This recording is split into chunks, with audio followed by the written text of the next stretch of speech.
October 25th, 1944, 6:45 a.m., the Philippine Sea. For the men of Task Unit 77.4.3, call sign Taffy 3, it was supposed to be a quiet morning. They weren't looking for a fight. They weren't built for a fight. Their job was simple: hunt submarines and support the troops on the beaches of Leyte. They were the little guys, escort carriers made of converted merchant ships, destroyers with hulls so thin you could punch through them with a hammer. The sailors called them tin cans. At 0646, a pilot on patrol radioed a message that sounded like a hallucination. Enemy surface force sighted. Battleships, cruisers, closing fast.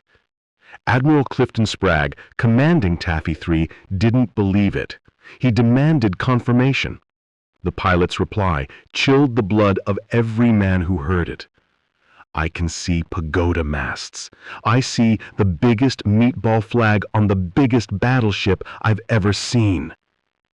It was the Imperial Japanese Navy's center force, the most powerful surface fleet Japan had left.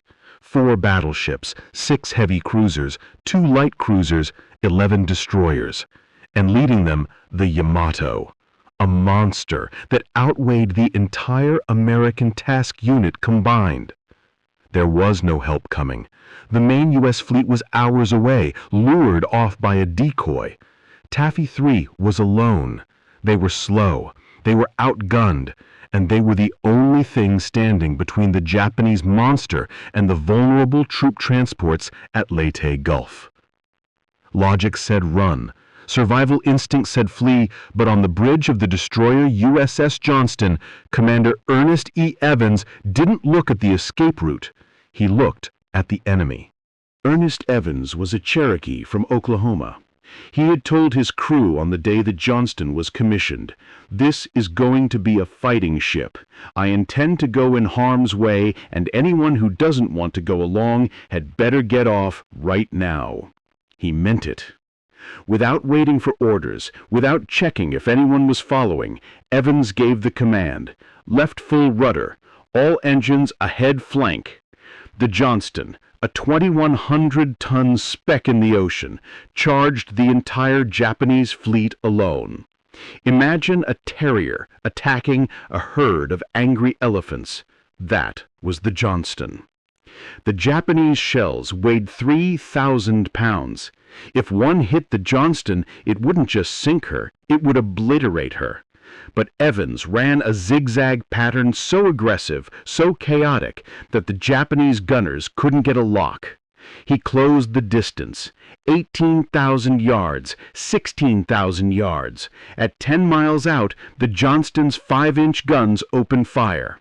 These guns were meant for shooting airplanes or light ships. Against the heavy cruiser Kumano, it was like throwing pebbles at a tank. But Evans didn't care. He rained fire on the Kumano's superstructure, setting it ablaze. He wasn't just shooting, he was waiting. The Johnston carried 10 torpedoes. They were his only real weapon against a capital ship. But to use them, he had to get within 10,000 yards, point-blank range in naval warfare. He drove the ship through a curtain of steel, 6,000 yards. Fire torpedoes! 10 fish in the water. Evans turned the ship hard to escape. Minutes later, the heavy cruiser Kumano, flagship of the Japanese cruiser division, shuddered violently. Her bow was blown completely off. The monster was hurt. But you can only dance between the raindrops for so long. 3 14-inch shells from the battleship Congo tore through the Johnston. Moments later, 3 6-inch shells struck the bridge. The damage was catastrophic. The aft engine room, gone. Speed, cut in half. Power to the guns, cut. The bridge, a slaughterhouse. Evans was badly wounded. He had lost 2 fingers. His torso was filled with shrapnel. Most commanders would have ordered abandon ship. But Ernest Evans walked to the fantail, where he could manually steer the rudder. He yelled down the hatch to the guys manually cranking the rudder, "Don't give up the ship!" He wasn't done. For the next 3 hours, a crippled, burning destroyer with no radar and half its speed maneuvered to draw fire away from the carriers. And then he looked back. He wasn't alone anymore. Witnessing Evans' suicidal bravery, the other little guys decided to join the charge. The battle off Samar had begun in earnest. If the Johnston was a Terrier, the USS Samuel B. Roberts was a Chihuahua, a destroyer escort, slower, smaller, 2 guns total. Lieutenant Commander Robert Copeland got on the loudspeaker and told his crew, "This will be a fight against overwhelming odds, from which survival cannot be expected. We will do what damage we can." They bypassed the safety valves on the boilers. The Sammy B was designed to go 24 knots. That morning, she hit 28. She was literally shaking apart as she raced toward the heavy cruiser Chokai. They got so close, 2.5 miles, that the Japanese gunners couldn't depress their massive barrels low enough to hit them. The shells were flying over the little ship. The crew of the Sammy B fought like possessed men. Gunner's mate Paul H. Carr, manning the aft 5-inch gun, fired 325 rounds in 35 minutes. He fired almost every shell the ship carried. When they found him later, he was dying at his station, holding the last shell in his arms, trying to load it into a destroyed breech. It was total chaos. The USS Heermann charged directly at the Haruna. Then it switched targets and charged the Yamato. Think about that. A tiny destroyer forced the largest battleship in history to turn away to avoid torpedoes. For a moment, the Japanese Admiral Kurita was confused. He thought he was fighting a secret American superweapon. He couldn't believe these tiny ships were attacking so aggressively unless they had a trap waiting. Meanwhile, in the sky, another impossible battle was happening. The planes from Taffy 3 had launched in a panic. Some had no bombs. Some had depth charges meant for submarines. Some had nothing but machine gun ammo. It didn't matter. Pilot Lieutenant Paul Stambuk and his squadron didn't have anti-ship bombs, so they improvised. They executed dry runs. They would dive at the Japanese ships pretending to drop bombs. The Japanese ships would swerve to avoid the phantom bombs, ruining their aim and slowing their pursuit. Pilots dropped depth charges on decks. They fired handguns out of their cockpits. They threw Coke bottles, anything to distract the enemy. But courage can't stop physics. By 9:30 a.m., the Johnston was dead in the water. 5 Japanese destroyers circled her, pouring fire into the burning hull. Evans gave the order, "Abandon ship." As the men jumped into the oil-slicked water, they looked back at their dying ship. And they saw something they would never forget.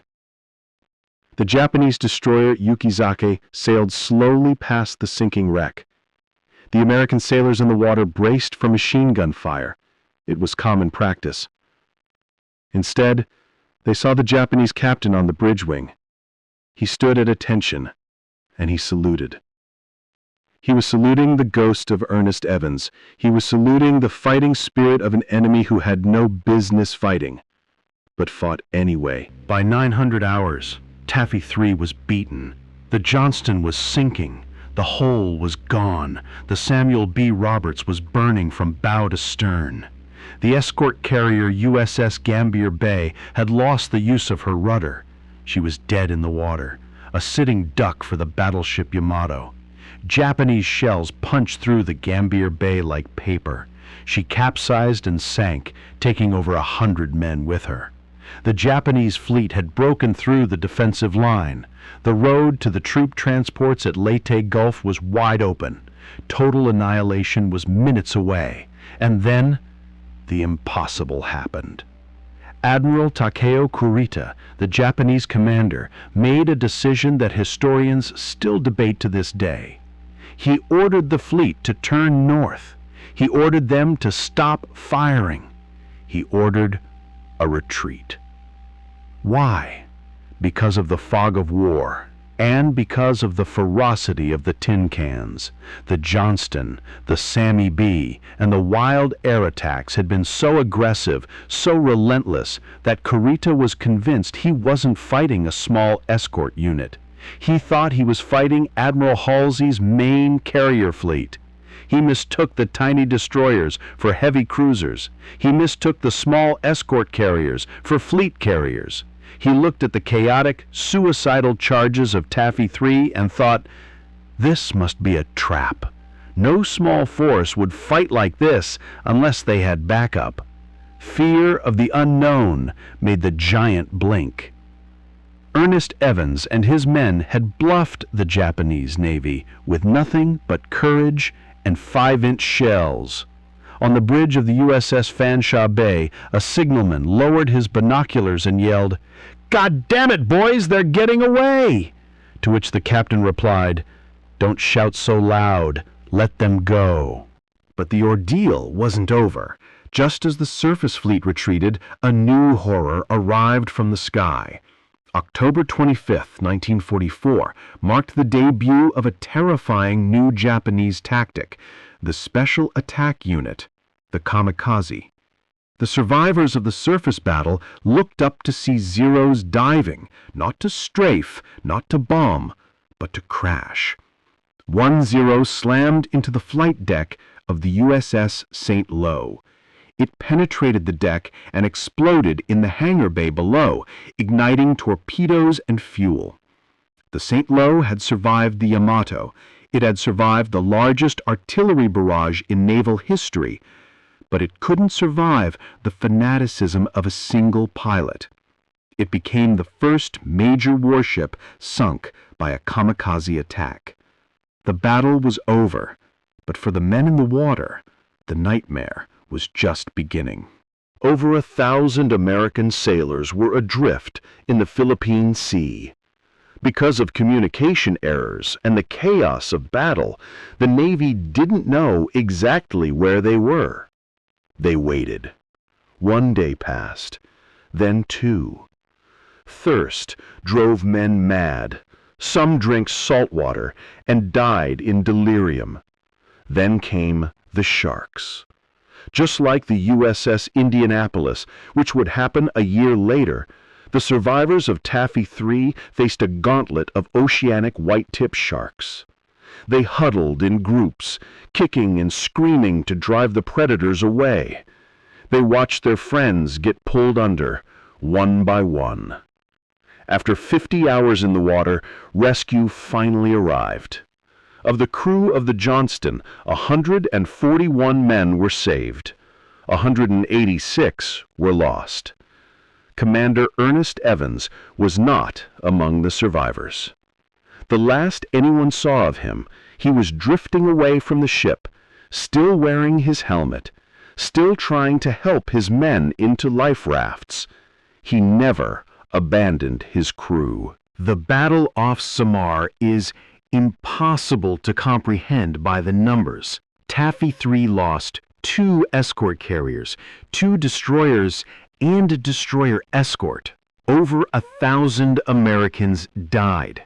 But they inflicted so much damage and created so much confusion that the Japanese center force failed its mission. Not a single Japanese shell hit the troop transports at Leyte. General MacArthur's army was safe. The liberation of the Philippines continued. Ernest Evans was posthumously awarded the Medal of Honor. He was the first Native American in the U.S. Navy to receive it. His citation reads, "For fighting his ship against the enemy with a gallantry and intrepidity that gave his life for his country." In naval colleges today, they teach tactics, they teach geometry, they teach probability. But when the odds are 0 and the enemy is a giant, tactics don't matter. What matters is the spirit of the Johnston, the spirit of the tin can sailors who looked a monster in the eye and charged. If you believe this story deserves to be remembered, hit that like button. It helps us keep history alive. and subscribe for more stories of the impossible. I'll see you in the next one.